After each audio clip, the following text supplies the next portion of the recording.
5 strange ways to turn a guy on emotionally. And number 2 will surprise you. Hey, I'm Antia Boyd, Magnetize Your Man expert, and hello, married to my incredible husband Brody for over 8 years. We're coming up 9 years this summer. So let's go ahead and dive right into the 5 things. Number 5 is what I call the Corkiness Finesse. Okay, so what happens is when we have like a quirkiness part about us, what we can sometimes do is we want to hide it because you don't want to come off as like, insignificant, as inadequate, as weird, right? But like the opposite is actually true, right? Like quirkiness can actually be like so attractive. So, for example, when I started dating my husband Brody, in case you don't know, you can uncover from my accent, but I'm not originally from the US. I'm from Germany, and so like what would happen is I had all these like little sayings, right? There was always like little pieces of like how you say things in German, but they wouldn't translate. So for example, my dad would always say, sattel die Hühner. And so that I translated to saddle the chickens, but it doesn't really translate, you know what I mean? And so you could say, with like, what? Like, if you did that, then clearly the man thought like you're out of your mind, and that's like so not attractive and weird, and like he probably is like confused. And but the opposite was true. Like my husband, he like totally loved it. He would like always bounce off my nonsense. You know what I mean? It didn't even make any sense. You know what I mean? But he would just like add on to it. So we were like building our business almost from the get-go of us meeting. And every time, when we were speaking on stages, and I would like to say one of my other German sayings, you know what I mean? And it again didn't make any sense. He'd be just like, yeah. And then the other thing that happened, and I'm like, I just like knew I have found my match, right? So it's almost like a good test for you, like to see, does this guy really get me? Does this guy get my humor? Can this guy hang with me, right? Because what can happen is, and I totally get it, like if you're more an anxious attachment style, then you're so focused on that the man loves you, right? Like what impact you make on the man, right?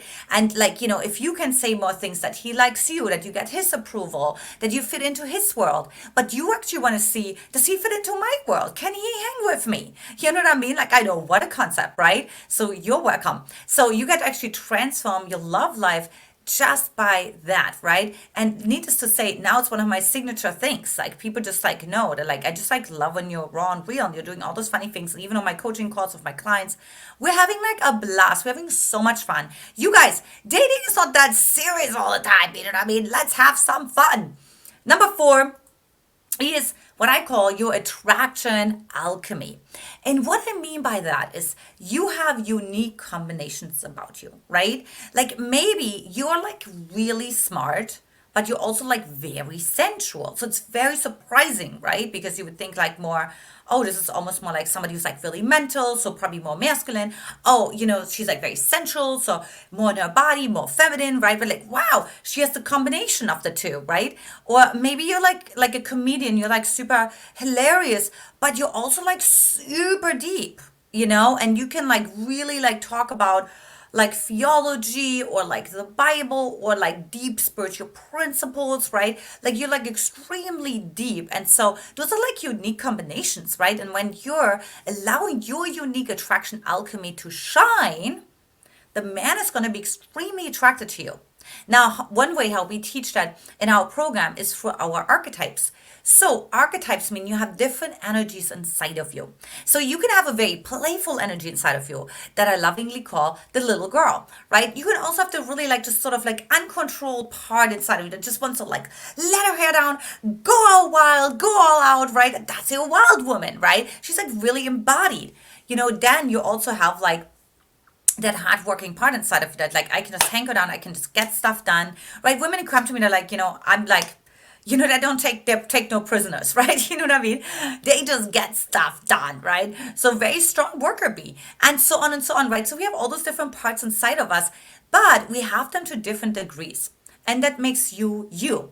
So what I will encourage you to do is instead of trying to turn yourself into a pretzel or to see like, oh, my neighbor gets all the guys or my girlfriend gets all the guys, so let me do what she's doing. No, but that's not why she's not getting all the guys. It's like because she's like doing what she's doing. It's because of her unique combination of those qualities and those traits and the confidence she carries, because she's actually like uniquely aligned in who she is, right? With her energy. So when you do the same for yourself, you become this lighthouse to men, right? You want to become this lighthouse. When you are this lighthouse, a man can be like lost in the ocean of devotion, so to say, you know what I mean? Go your circle, says, there's a lighthouse. There she is, right? And he's gonna find you immediately, and he's gonna fly. We've had stories from New Zealand to the US to meet somebody from Germany, whatever, right? We have all those incredible stories where men just really found the one because she allowed herself to be visible on all levels. Number three, it's got to be one of my favorites. It's what I call the self exposure technique. Now, when I started dating my husband, Brody, I had done like a lot of work on myself, obviously, and I had heard the story of how Tony Robbins shared in the beginning stages when he was starting to date his wife, Sage, how he, one day they were at a show and he was like grabbed by another woman's like feminine energy, right? And he said, I don't even know who this person is, right? But like I was like drawn to her, I looked, right? And then he thought like, wow, I like what I think, what I say, what I do needs to be in alignment. I'm just paraphrasing, by the way. That's not exactly what he said. So I want to have this transparency and authenticity in my life, right? So I have to tell her. So he ended up telling her, and it created this incredibly, authentic, trusting, deep connected, long-term relationship, obviously marriage, partnership, all the things, right? That's filled with trust and confidence on both parts. And so because of that, I was like, wait a minute. So I wanted to manipulate my husband. It was one of these things. He left the dishes in the sink. I'm sure it was something insignificant like that. And I was just annoyed by that, right? And so instead of like communicating to him, hey babe, would you be so kind? Do you know where the dishwasher is? You know what I mean? Like the dishes don't put themselves into the dishwasher, right? So instead of doing that, I was like doing what I observed from my parents. By the way, that's your love blueprint, right? And so for me, it was like a lot of like passive aggressiveness, manipulation. And so I'm like, okay, well, I'm just going to guilt trip him, right? And but then I realized, wait a minute, but if I do that, then I'm actually eroding trust in the relationship because I'm doing something on purpose that hurts him, right? And it's coming from like a mean place. It's coming from a bad place, you know what I mean? It comes from a place of separation versus connection. It comes from a place of like lies and inauthenticity and pretense versus coming from a place of authenticity and love and expansion. So I told my husband, well, I think I gotta tell him that I wanted to manipulate him. And of course, you can imagine that there was this part inside of me that said, are you nuts? Have you lost your mind? As I was walking closer and closer to him and telling him, my voice was saying, if you tell him, you're going to lose him. Like, he's never going to trust you again, right? He's always going to look out for when you're going to manipulate him next. And isn't that true? Like, when we want to share something vulnerable, we're thinking like, oh my gosh, now he's definitely going to like me, right? However, the opposite was actually true. When I said, hey, babe, part of me wanted to like manipulate you. He was like laughing. He's like, oh, really? How did that part want to do that?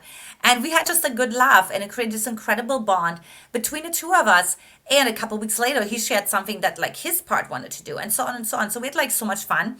And it created so much freedom that even when we got married, we actually said, with this ring, I set you free, right? Because we were really like so honest with each other and be like, you're going to be free. You're never going to be trapped, in a prison. You're never going to be like lied to, or, I'm not going to tell you somebody that I am and that I'm not, or, whatever it is, right? I'll be always honest with you. So that's what's going to start happening. And it causes also a state shift, a state change in a man. And he's like, what is going on? I've never experienced it before. Usually women are trying to hide. Usually women are trying to become passive aggressive. Usually women are, you know what I mean? And then I find out later on and whatever, right? But for you to do that, it creates so much attraction. It's so attractive, right? Because it also communicates confidence. Number two, and I'm sure you didn't see this one coming, but it's the confidence in the intangible. Okay, now I'm Christian, and so I believe in a supernatural, right? And so, whatever you want to call that, but when you are on a date, when you're on dates with him, and he can like sense you have this strong connection to something bigger than yourself, right? You're following some sort of intuition, some guidance, some calling that you can't necessarily put a name on it, right? Maybe you have a vision that's like way beyond like like human comprehension, right? Maybe you're visionary, right? Or like maybe you're like you just know things and you're just confident in them. You're like babe, how did you know this person was from Nigeria? I don't know. I don't know. You know what I mean? Or just like, hey, I just had to notice that, right? It just like interrupts the pattern again for one. It really takes someone out of sleepwalking, right? And just kind of like being drunk on life and all the programs that we're running on the unconscious and the love blueprint from the parents, right? And if you're like, it brings you into the here and now, right? If you're like, you know what? God told me to put an offer in on this house. Even though it doesn't make any sense because it's going to be under asking price, by the way. All true stories I heard from friends, right? Also true stories that Brody and I experienced. God told me when we won the world trip, like, we got to leave Bali right now, or we got to do this, or we got to do that, right? And it didn't make any sense. It wasn't like something tangible to it. It was really internally guided. And so that is extremely attractive because the man will be like, what is this source? Where are you sourcing this confidence from? Where are you sourcing your internal like direction from, right? Where are you sourcing your purpose from? Because wherever you're sourcing that from, there seems to be more coming from that place. And wherever you're sourcing that from, like supernatural things just start to happen. Like you always have this experiences like of almost like parallel universes, you know what I mean? Like coincidences that I can't even call coincidences. Things are happening for you that don't make any sense, you know what I mean? It's nothing to do with deservingness, right? So he'll be like, what is going on, right? Like he's going to be like inquisitive about it. He's going to be curious about it. He's going to be fascinated about it. And he will want to learn more about it, right? Because he's like, wow, you are not like connected to me in that sense, like codependent and looking to make me your source of your happiness, but rather you have this like source somewhere outside of yourself, inside of yourself, speaking through you, feeling through you, whatever it is, right? But I want to learn more how you do that. Like, this is so inspiring.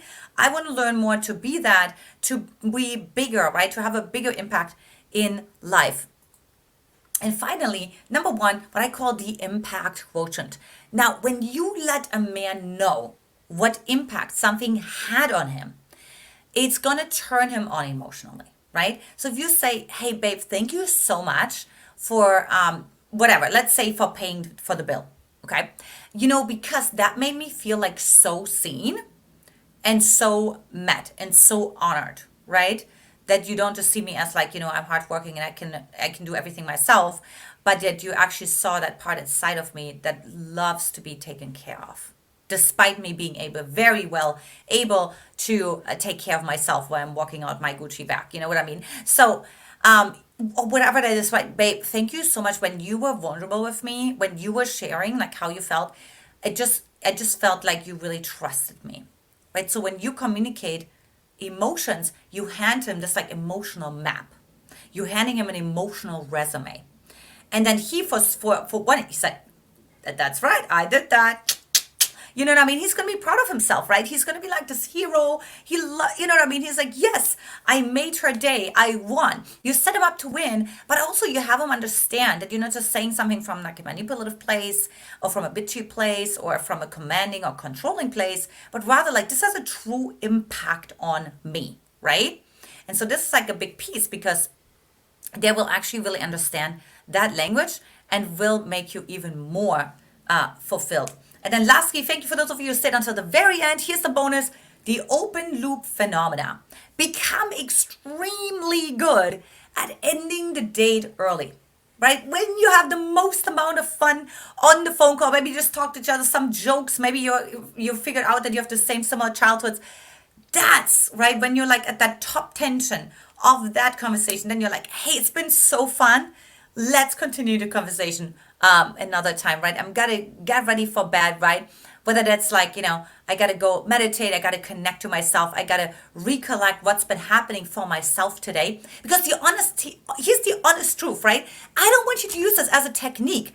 I want you to have a life where of course you have to do that because you are, let's say, journaling, right? And you're journaling, you're grounding in what you experienced through that day. You're reflecting on the conversation that you had with this man. How did that make you feel? Which parts of you got like actually turned on, right? Like to say, oh, I really felt like my little girl had such a fun time being on the phone with him. Or, wow, I really felt like we're really on the same wavelength. We're both like worker bees. I really feel like he really honored my queen, because he even like said something like really kingly and I could tell he has a purpose. So you really take time to reflect, to journal, to ground, right? Before you go to bed, coming back to yourself, pulling yourself out of somebody else's energy field, coming into your own energy field before you go to bed. Why do you want to do that? Well, because it's so vulnerable to time before you go to bed. And look, I totally didn't get this until I was, later on in life, because in the beginning, I would literally talk all night long and would be on the phone with guys until 3 in the morning, until I would pass out. That's like so bad because that means they enter your unconscious. But that means also like what you dream about, the visions, like it's all going to be potentially their agenda versus your agenda. And a lot of women that come to me, not only do they have an emotionally unavailable parent, they have narcissistic parents, they have other focused parents, self-focused parents, right? So they became so other focused and they totally lost themselves. They don't trust themselves anymore, right? So what you want to do is like have some exercise after you talk with them, after you had the date, that has you fully come back to yourself.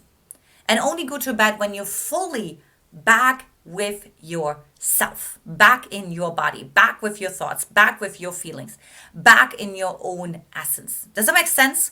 And when you do that, then you have incredibly prophetic dreams, right? Everything is going to come together, right? Everything like the agendas are going to be based on what you desire to have versus what the man wants for you. Now, if you still want to learn more about how to attract the right man for you, how to turn him on emotionally, what are some of the red flags, things like that, take our free love quiz, get the relationship you want fast by hopping over to getlovequiz.com or simply click the link in my bio. And also, if you haven't watch next when a man deeply loves you. He'll start saying these 5 things. Lots of love to you, ladies, and I will talk to you in the next video. Mwah!